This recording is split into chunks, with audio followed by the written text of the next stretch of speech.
பர்திமேயு சுவிசேஷ ஊழியங்கள் வழங்கும் நற்செய்தி நேரம்.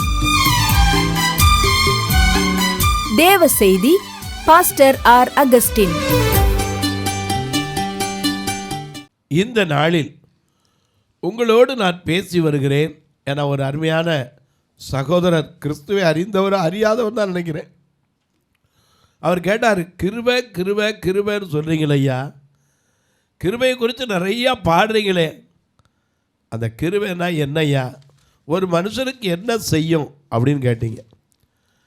போன செய்தியில் சொன்னேன், அந்த கிருபை நிர்மூலமாகாமல் காக்கும், மலைகள் விலகும், பர்வதங்கள் கூட நிலை மாறும், அவருடைய கிருபை நம்மை விட்டு விலகாதுன்னு. இப்போ ஒரு மனுஷன் அந்த கிருபையில் எப்படி இருந்தவன், எப்படி கொண்டு வரப்பட்டான் அப்படிங்கிறத உங்களுக்கு சொல்ல போகிறேன். உங்களுடைய வேதாகமத்தை தயவு செய்து எங்கே இருந்தாலும் தேடி கையில் எடுத்து 2 சாமுவேலின் புஸ்தகம் 4வது அதிகாரம் 4வது வசனத்திலிருந்து கையில் எடுத்து வச்சுக்கிறீங்களா?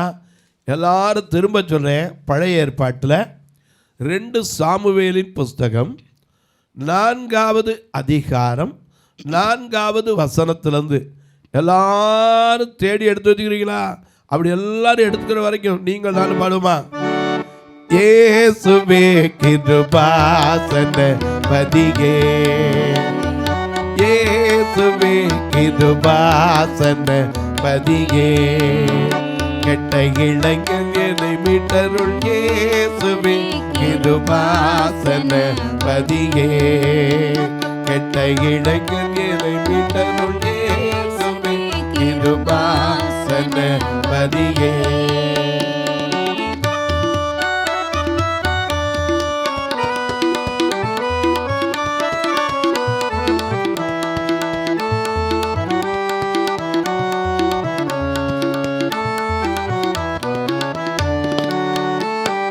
காசினியில் உன்னை அன்றி தாசன் என்ற கதரவு கண்டிலே சருப வல்ல மண்டலாதிபா, காசினியில் உன்னை அன்றி தாசன் என்ற கதரவு கண்டிலே சருப வல்ல மண்டலாதிபா, நேசமாய் இழைக்கு இறங்கி மோசம் பண்ணுகாது காத்து, நேசமாய் இழைக்கு மோசம் பண்ணுகாது காத்து, நித்தனை எனக்கு நொத்தி வைத்தருள் புத்தி வருத்தி கிருபாசன பதியே, கெட்ட இளைஞனை மீட்டருள் இயேசுவே கிருபாசன பதியே.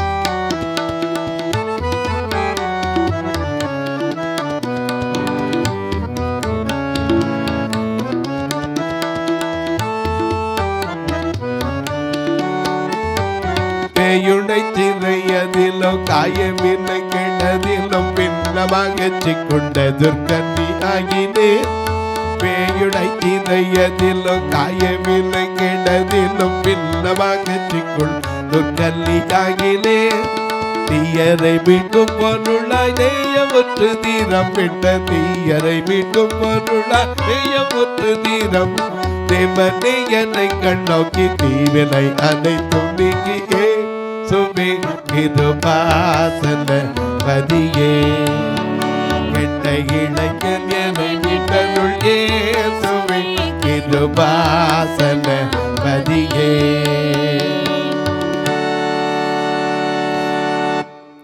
எல்லாம் எடுத்திருப்பீங்க. 2 சாமுவேலின் புஸ்தகம் 4வது அதிகாரம் 4வது வசனத்திலிருந்து.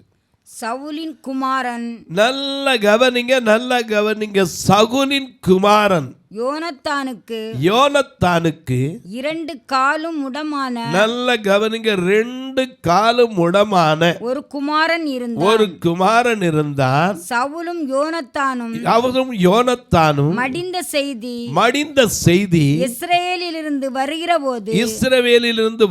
போது அவன் 5 வயதுள்ளவனாய் இருந்தான். அப்பொழுது அவனுடைய தாதி அவனை எடுத்து எடுத்துக்கொண்டு ஓடி போனாள். அவள் ஓடி போகிற அவசரத்தில் அவன் விழுந்து முடவனானான். அவனுக்கு மேவி போசேத் என்று பெயர். போதும்.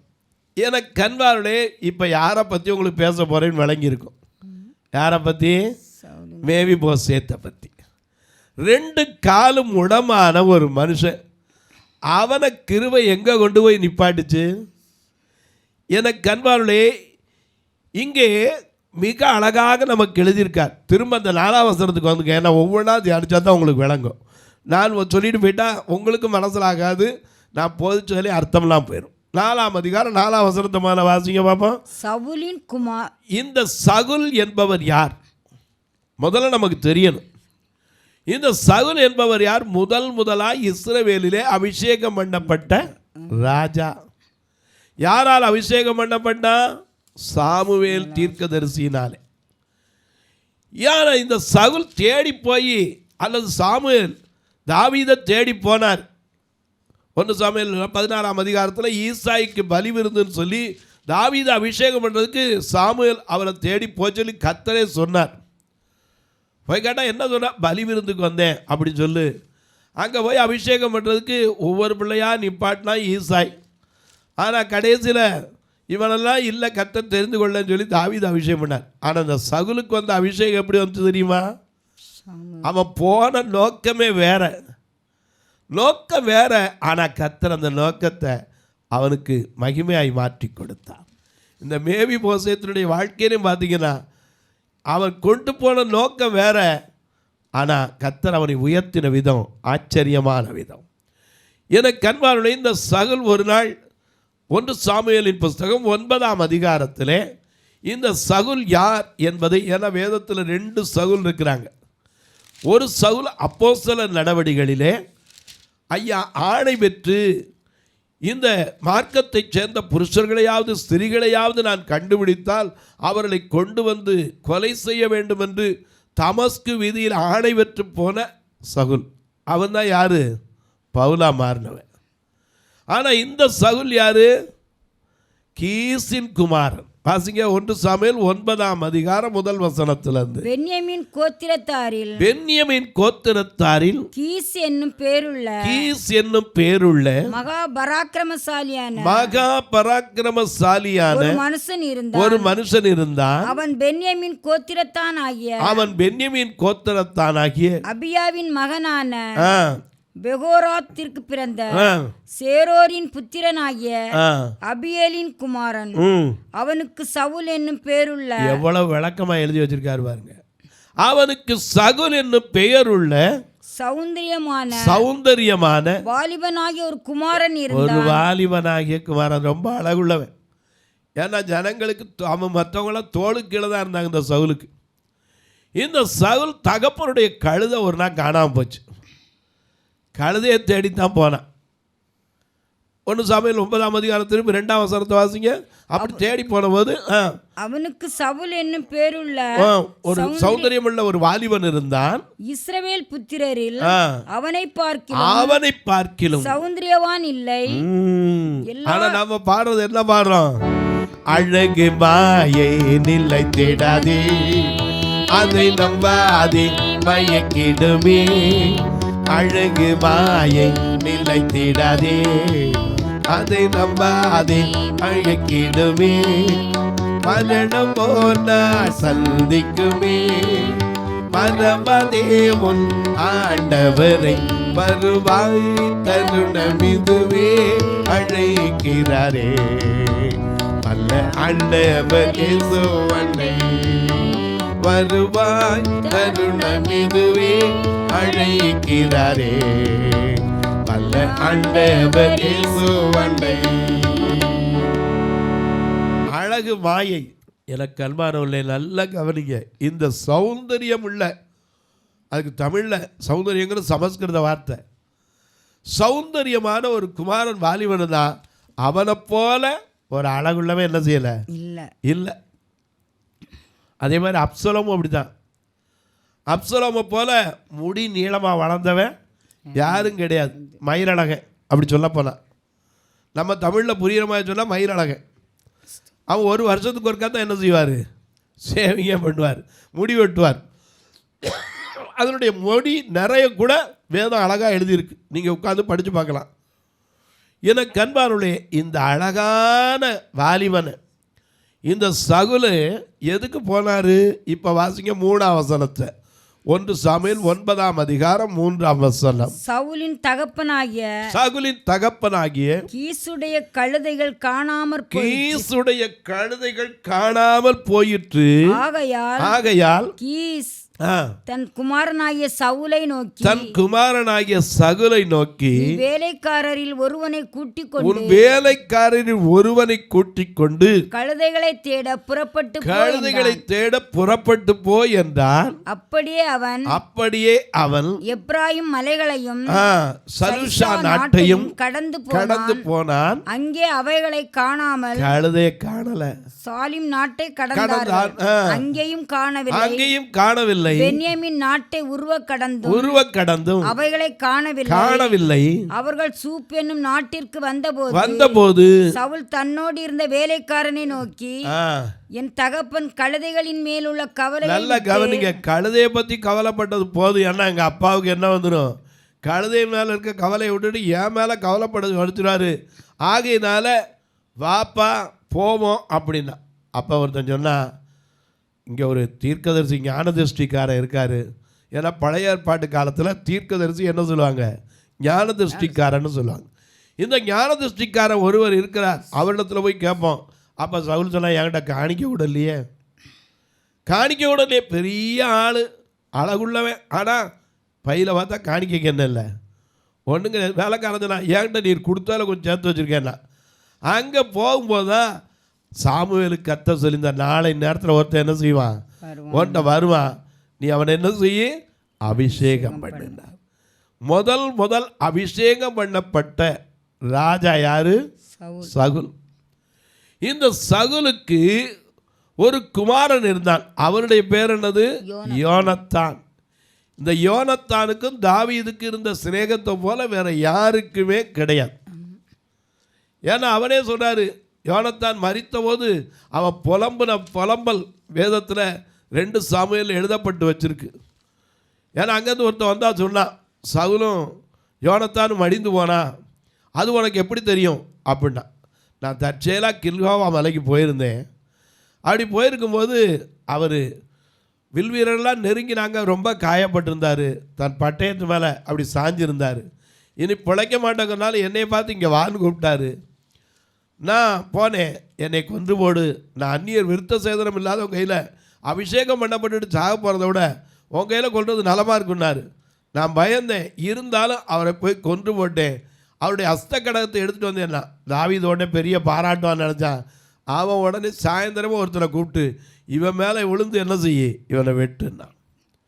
கர்த்தர் அபிஷேகம் பண்ண மனுஷன் மேலே கையை நீட்டுறதுக்கு உனக்கு பயமெல்லாம் போனது என்னன்னா. அப்போ தான் சகுலை குறித்தும் புலம்பல் பாடினான், யோனத்தானை குறித்தும் புலம்பல் பாடினான். யோனத்தானுடைய வில் எப்படிப்பட்டது, சகுலுடைய வில் எப்படிப்பட்டது, எல்லாத்தையும் சொல்லி புலம்பி பாடினான். இந்த சகுல் யோனத்தான் 2 பேரும் மரித்து போன செய்தி வருது, இஸ்ரவேலுக்கு வருது. அப்படி வரும்போது ஒரு தாதி இருந்தாள் அங்கே. இப்போ 2 சாமுவேல் 4ஆம் அதிகாரத்துக்கு வந்துருங்க. இந்த 4ஆம் அதிகாரத்தில் வாசிக்கிறோம். திரும்ப முதல் 4ஆம் வசனத்தை திரும்ப வாசிங்க. சவுலின் குமாரன் யோனத்தானுக்கு 2 காலும் முடமான ஒரு குமாரன் இருந்தான். எப்படியா இந்த ஒரு குமாரன் முடமா பிறந்தானா? பிறக்கும் போதே சப்பானியா பிறந்தவங்க இந்த வேதத்தில் இருக்கிறாங்க. அப்போஸ்தலர் 14ஆம் அதிகாரம் 8ஆம் வசனத்தில் பவுல் பிரசங்கிக்கிறார் லிஸ்திராவிலே. அப்படி லிஸ்திராவில் பிரசங்கிக்கும் போது தன் தாயின் வயிற்றிலிருந்து பிறந்தது முதல் கால் வழங்காத நடந்திராத ஒரு சப்பானி இருந்தான். அவனைத்தான் பவுல் எழுப்பினான், விசுவாசம் அவன்கிட்ட உண்டுன்னு கண்டு. அப்போஸ்தலர் 3ஆம் அதிகாரத்திலே தன் தாயின் வயிற்றிலிருந்து பிறந்த சப்பானி 40 வயசு வரைக்கும் நடக்காமல் இருந்ததை குறித்து பார்க்கிறோம். எனக்கு அன்பான யோவான்கிட்ட கூட ஆண்டவர் சொல்ல சொன்னது அதுதான். குருடர் பார்க்குறாங்க, செவிடர் கேட்குறாங்க, நீ போய் அதை சொல்லுனார். எனக்கு அன்பானே, இந்த முடமை எப்படி வந்தான்?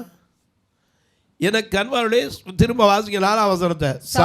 சகுலுக்கு குமாரனாகிய யோனத்தானும் 2 காலும் முடமான ஒரு குமாரன் இருந்தான். சவுலும் யோனத்தானும் மடிந்த செய்தி, சவுலும் யோனத்தானும் கில்கோவா மலையில மடிந்து போன செய்தி இஸ்ரேலிலிருந்து வருகிற போது அவன் 5 வயதுள்ளவனாய் இருந்தான். இந்த மேவி போசேத்துங்கிறவன் முடவ வாழ்க்கையில் இன்னைக்கு எத்தனை பேர் நடக்க முடியாதுங்கிற இனிமே என் வாழ்க்கையில் என்ன உண்டுங்கிறீங்க. கர்த்தர் உங்களை கிருபையாக உயர்த்துற விதம் ஆச்சரியமாக இருக்கும். அந்த கிருபையை நீங்கள் நினச்சி பார்த்தா தான், அனுபவித்து பார்த்தா தான் அந்த கிருபையை பற்றி உங்களால் சொல்ல முடியும். ஏன்னா நாம் பாடலாம் எல்லாத்தையும் கிருபையே என்னை இந்த ஆழ்வதையில் காத்தது, என் கிருபையே உன்னை இந்த ஆழ்வதையில் காத்தது, கிருபையே.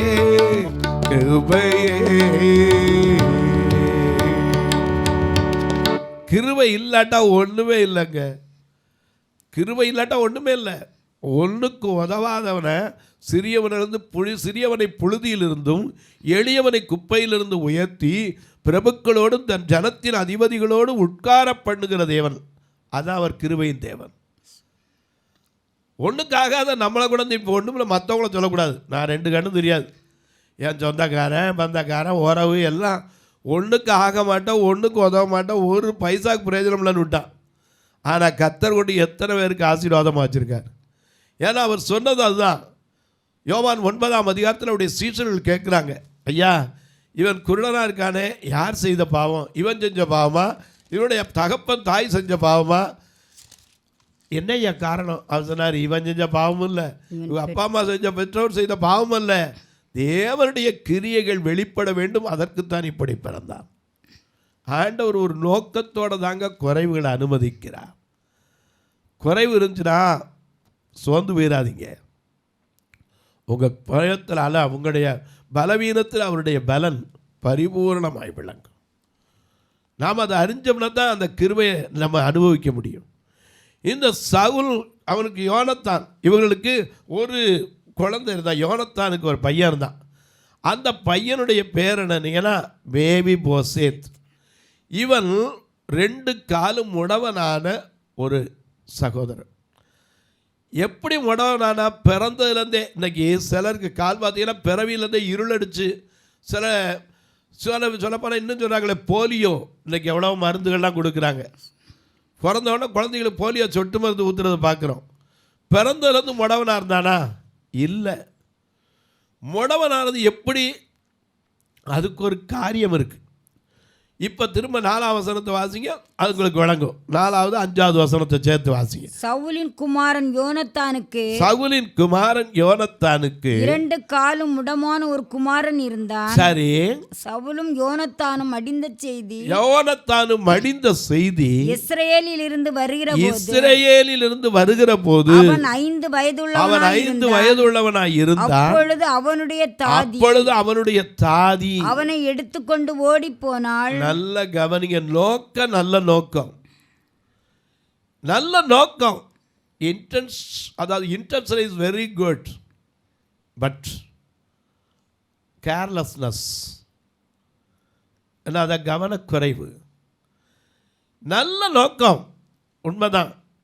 இவன் தூக்கிட்டு ஓடுனான். எதுக்கு? இவனையும் கொன்றக்கூடாது, இவனையும் கொன்றுவாங்க அப்படி நினச்சி பயந்து 5 வயசு பிள்ளைய தூக்கிட்டு என்ன செஞ்சா? ஒரு தாதி ஓடுனா.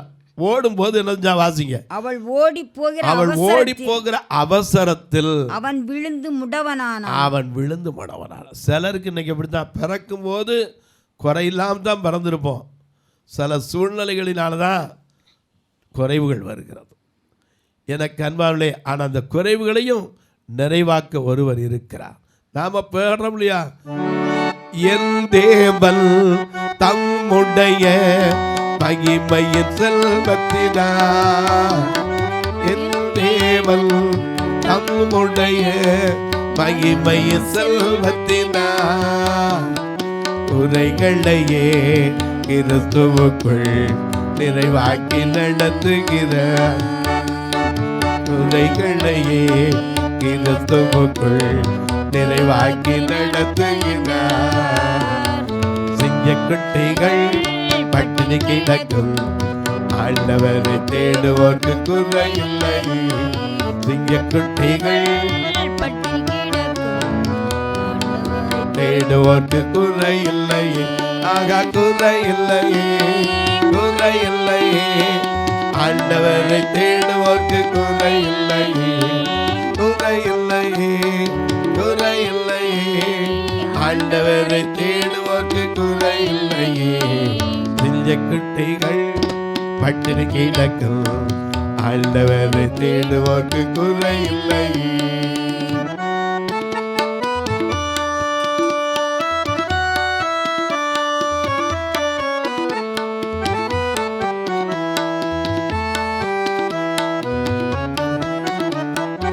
ஆத்துமாவை தேற்றுகிறார், ஆத்துமாவை தேற்றுகிறார், ஆவியை பொழிகிறார்.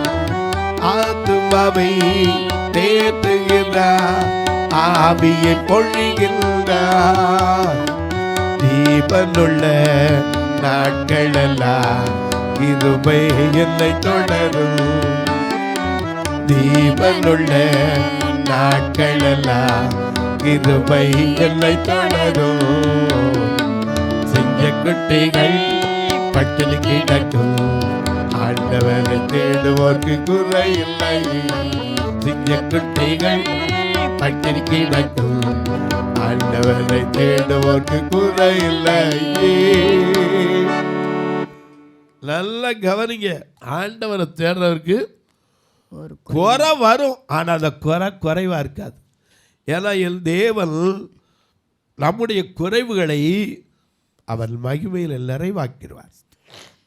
இந்த பூமியில் இருக்கும்போதும் குறைவுள்ள ஆனாலும் கூடவே இருப்பார். அதாங்க கிருபை.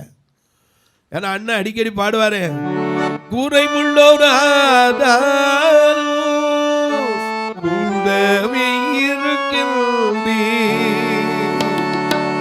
பலியாக தந்து என்னை மீட்டு வந்து பலியாக நடத்தினீரே. குறைவுள்ளவன் ஆனாலும் கூடவே இருக்கிறார். நம்முடைய குறைவுகளை பார்த்தா நம்ம நிற்போமா? குறைவுகளை நிறைவாக்குகிற தேவன். இந்த மேவி போசேத் 5 வயசு, அவனை தூக்கிட்டு ஓடும்போது கீழே விழுந்ததுனால அவன் என்ன ஆகி போனா? மொடவனானான். இந்த மொடவனான பையனுடைய பேர் தான் என்னது? மேவி போசேத். இந்த மேவி போசேத்துடைய வாழ்க்கையில எவ்வளவு கிருபை அவனை உயர்த்தியது என்பதை குறித்து நாம் கற்றுக்கொள்ள வேண்டும். தொலைக்காட்சியில் பார்க்கிற என் அன்பு மக்களே, மேவி போசேத் என்றால் என்ன? வெட்கம் என்று பொருள். அடுத்த செய்தியில் உங்களுக்கு சொல்கிறேன். நீங்களும் எனக்கு அன்பானவர்களே, இந்த நிகழ்ச்சியை நாள்தோறும் பார்க்குறீங்க, பரவசம் அடைகிறீங்க. ஒரு வார்த்தை ஜெபம் பண்ணுறீங்களா? இது தடையில்லாமல் வரணும், இதற்கான தேவைகள் சந்திக்கப்படணும். ஜெபம் பண்ணுங்க. தொலைக்காட்சி நிகழ்ச்சி சும்மா வராது. சேட்டலைட்டுக்கு பணம் கட்டணும். ராயனுக்குரியதை ராயனுக்கும், தேவனுக்குரியதை தேவனுக்கும் என்ன செய்யணும்? கொடுத்து தான் ஆகணும். 30 நாள் 30 பேர் வேணும். இது வரைக்கும் நீங்கள் கேட்பீங்க, 30 பேர் இல்லாமல் அப்புறம் வந்துக்கிட்டு இருக்கு. இன்னைக்கு வரைக்கும் நீங்கள் நம்பினா சரி, கர்த்தர் அறிவார். 10 நாளைக்கு கூட கேரண்டியாக யாருன்னு வாக்கு பண்ணுறதில்ல. ஏதோ வர்றதில் ஆண்டவர் கிருபை நடத்துகிறார். சிலர் போடுற, மற்றவங்க போடுறது எல்லாத்தையும் நெருக்கி போட்டு கடைசியில் தொலைக்காட்சி நிகழ்ச்சி தடையில்லாமல் வந்துக்கிட்டு இருக்கு. இப்படி 30 நாளும் நிகழ்ச்சி தாங்கினான்னா அதை பற்றி கவலைப்பட வேண்டிய அவசியமே கிடையாது. நீங்களும் ஜெபம் பண்ணுங்க. எங்களுடைய சபை 2 சபை இருக்குது. மதுரையில் ஒன்று, திருநெல்வேலியில் ஒன்று. 2மே கண் பார்வை இழந்த மக்கள். திருநெல்வேலிக்கு நம்ம மதுரையில் கூட்டிகிட்டு வர்றதுக்கே வாரத்துக்கு 4000 ரூபா வேனுக்கு மட்டும் வாடகை செலவழிக்கிறோம். நீங்களும் ஒரு நாள் முடிந்தால் வந்து பார்க்கலாம், தாராளமாக வரலாம், தடை கிடையாது. ஃபோன் பண்ணிட்டு வாங்க. சொல்லாமல் வந்துட்டீங்கன்னா நான் எங்கே இருக்கேன்னு தெரியாமல் நீங்களும் அலைஞ்சிடக்கூடாது. அதனால் ஃபோன் பண்ணி கேட்டுக்கிட்டு தாராளமாக வாங்க. உங்களுக்காக ஆயத்தம் பண்ணி வைக்கிறது இல்லை, எப்பவும் போல தான் இருக்கும். நீங்கள் தாராளமாக வந்து பார்க்கலாம். கர்த்தர் ஏவினால் நீங்களும் தாங்கலாம். உங்கள் பிறந்த நாள், திருமண நாள் போன்ற நல்ல நாட்களிலே ஒரு நாள் உணவு கொடுக்க இந்த பார்வையற்ற மக்களுக்கு கண்ணாய் உதவுகிற ஒரு 10, 20 பேர், 100 பேருக்கு ஊன்றுகோல் கொடுக்க, ஏன் பார்வையற்றோருக்கு பிறந்த பிள்ளைகளுடைய கல்விக்காக, இன்னும் சொல்லப்போனால் 2 கண்ணுதிராக மறிச்சா கூட சொந்தக்காரனுக்கு மனசு வர மாட்டேங்குது, அடக்கம் பண்ணுறது கூட செலவழிக்க மனசு வர மாட்டேங்குது, கொண்டு போய் விடுறதோடு சரி, திரும்பி பார்க்குறதே கிடையாது. இப்படிப்பட்ட காரியங்களுக்காக நீங்களும் கர்த்தர் ஏவினால் தொடர்பு கொள்ளலாம். திருநெல்வேலியில் இப்போ தங்கியிருக்கிற இடம், உள்ளே தங்கியிருக்காங்க. இதில் சில தாய்மார்களும் உண்டு. இட பற்றாக்குறை, ஏன்னா நிறைய பேர் இருக்கிறதுனால இட பற்றாக்குறை. இன்னொரு அறை 800 சதுரடியில் கட்டுறதுக்கு இடம் இருக்குது. அதை கட்ட போகிற ஒரு சதுரடி 2300 ரூபா. கர்த்தர் உங்களை ஏவினால் 1 சதுரடி, 2 சதுரடி அல்லது ஒரு 5 சதுரடி இப்படி கட்டும்போது சிறுதுளி பெருவெள்ளம்பாங்க, அப்படி எல்லாம் வந்துடும். நீங்களும் ஜெபம் பண்ணுங்க. ஒருவேளை நீங்கள் கேட்கலாம் எப்படி தொடர்பு கொள்ள, இதில் 2 நம்பர் ஜிபே, ஃபோன்பே வந்துக்கிட்டே இருக்கும். ஒருவேளை ஐயா நானே கட்டி கொடுத்தா டொனேட்டட் பைன்னு என் பேரை வைப்பீங்களா? நிச்சயமாக வைப்பேன். ஆண்டவருக்கும் அறிவார். எனக்கு அன்பானவர்களே, இதில் 2 நம்பரில் நீங்கள் தொடர்பு கொள்ளலாம். ஒருவேளை ஐயா நாங்கள் பில்லு வைக்கிறதுக்கான வரி விலக்கு வழி உண்டா அப்படின்னு கேட்டிங்கன்னா என்கிட்ட ஃபோனில் கேளுங்க, தாராளமாக உங்களுக்கு சொல்கிறேன். அதன்படி நீங்கள் செய்தால் அது உங்களுக்கு கிடைக்கும், அதில் மாற்றம் கிடையாது. உங்கள் ஜெபக்காரி எது இருந்தாலும் காலை 10 மணிக்கு மேலே 5 மணிக்குள்ளே தாராளம் ஃபோன் பண்ணுங்கள். அது என்ன பிரதர் மணி வைக்கிறீங்க ஆஃபீஸ் டைம் மாதிரி? ஆமாம் பிரதர், நான் காலையில் 5 மணிக்கு வந்து தெரு பிரசங்கத்துக்கு போயிடுவேன், சாயந்தரம் 5 மணிக்கு தெருவில் பிரசங்கம் பண்ண போயிடுவேன். அதை வச்சு தான் அந்த தொலைக்காட்சி நிகழ்ச்சி வர்றதுக்கு காரணமே. ஆகையினால தெருவில் பிரசங்கம் பண்ண போயிட்டு அவங்களும் ஜெபம் பண்ண முடியாமல், நீங்கள் ஃபோன் அடித்து உங்களுக்கு ஜெபம் பண்ண முடியாமல் 2 எஜமானுக்கு ஊழியம் செய்யக்கூடாது. ஆகையினால 10 to 5 உங்களுக்கு கொடுக்கப்பட்ட டைம். மீது டைம்களில் நான் வெளியே இருப்பேன். அதுக்காக ஒரு எமர்ஜென்சி அப்படின்னா தாராளம் ஃபோன் பண்ணலாம். இப்போ உங்களுக்காக ஜெபிக்கட்டுமா? நல்ல பிதாவே, நன்றியோடு துதிக்கிறோம் சுவாமி. இந்த மனமகிழ்ச்சியான நல்ல நாளிலே கிருபை என்பது என்ன, கிருபை ஒரு மனிதனை எப்படி மறுரூபப்படுத்துகிறது என்பதை குறித்து நாங்கள் தியானித்து வருகிறோம். தியானிப்பதற்கு ஐயா நீர் கூட இருந்து உதவி செய்கிறதற்காய் ஸ்தோத்திரம். வார்த்தை என்கிற மன்னாவை தருகிறதற்காய் ஸ்தோத்திரம். சோர்ந்து போன ஒவ்வொருவருக்கும் சுகம் தந்து தாங்குகிற கிருபை அனுப்பும். பலவீனப்பட்டிருக்கிற மக்களுக்கு பலப்படுத்துகிற கிருபை அனுப்பும். கடன் பாரத்தில் கண்ணீர் வடிக்கிறவர்களுக்கு கடன் இருந்து விடுதலை வரக்கூடிய கிருபை அனுப்புங்க. ஒவ்வொரு குடும்பத்திலும் உடைய கிருபை நிரம்பி வழியட்டும். மலைகள் விலகினாலும் பர்வதங்கள் நிறைமாறினால் என் கிருபை உன்னை விட்டு விலகாது என்று சொன்னீரேன். அந்த வார்த்தை ஒவ்வொரு குடும்பத்திற்கும் நிறைவேறட்டும். வானத்திற்கும் பூமிக்கும் சகல அதிகாரம் கொண்ட இயேசு கிறிஸ்துவின் ஈடு இணையற்ற வல்லமையுள்ள நாமத்தில் ஜெபிக்கிறேன் நல்ல பிதாவே, ஆமென். சபை ஆராதனை ஞாயிறு காலை 10 மணி முதல் 12 மணி வரை. இடம் பர்திமேயு சுவிசேஷ ஆலயம், அன்னை சத்யா நகர், இளமனூர் அஞ்சல், சக்கிமங்கலம் வழி, மதுரை மாவட்டம். பின்கோட் 625201 மற்றும் பர்திமேயு சுவிசேஷ ஜெப வீடு, plot number 107, Eden garden, Muthur, Tirunelveli. Pincode 627011.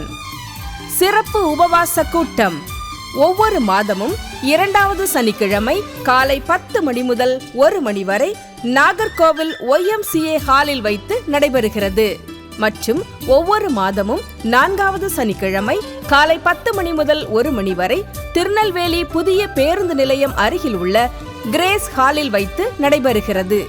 எங்கள் எல்லா ஆராதனைகளிலும் கலந்து கொண்டு தேவனை மகிமைப்படுத்த அன்பாய் அழைக்கிறோம். உங்கள் உதாரத்துவமான காணிக்கைகளினால் இவ்வூழியத்தை தாங்க விரும்பினால் R. Augustine, account number 5021364331, IFSC code IDIB 000B066, Indian Bank, BP Kulam, Madurai.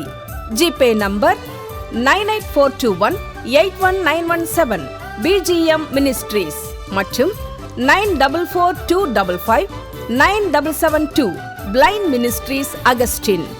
உங்கள் தொடர்புக்கு பாஸ்டர் R. அகஸ்டின், பர்திமேயு சுவிசேஷ ஊழியங்கள், நாகமலை, புதுக்கோட்டை, மதுரை 625019. தொலைபேசி எண்கள் 9842181917 மற்றும் 9442559772. கர்த்தர் தாமே உங்களை ஆசீர்வதிப்பாராக.